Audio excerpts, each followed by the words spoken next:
ବାଜି ରାଉତ 1925-1938 ଜଣେ ଭାରତୀୟ ସ୍ୱାଧୀନତା ସଂଗ୍ରାମୀ। ସେ ଓଡ଼ିଶାର ଢେଙ୍କାନାଳ ଜିଲ୍ଲାର ନୀଳକଣ୍ଠପୁର ଗାଁରେ ଜନ୍ମଗ୍ରହଣ ନେଇଥିଲେ। ସେ ହେଉଛନ୍ତି ଭାରତର କନିଷ୍ଠତମ ଶହୀଦ। ନୀଳକଣ୍ଠପୁର, ଜିଲ୍ଲା ଢେଙ୍କାନାଳ। ମୃତ୍ୟୁ 11 ଅକ୍ଟୋବର 1938। ବୟସ 12। ନୀଳକଣ୍ଠପୁର, ଜିଲ୍ଲା ଢେଙ୍କାନାଳ।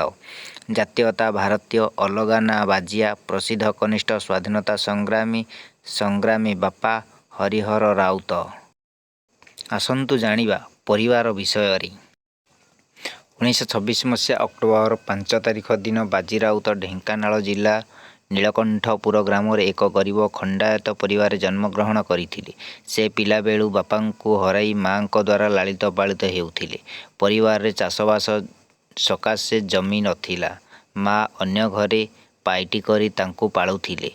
ହେତୁ ପାଇଲା ପରେ ସେତେବେଳେ ଢେଙ୍କାନାଳ ରାଜା ଶଙ୍କର ପ୍ରତାପ ସିଂହଦେଓ ଗରିବମାନଙ୍କ ଉପରେ ଅତ୍ୟାଚାର କରୁଥିଲେ, ସେ ଅନୁଭବ କରୁଥିଲେ।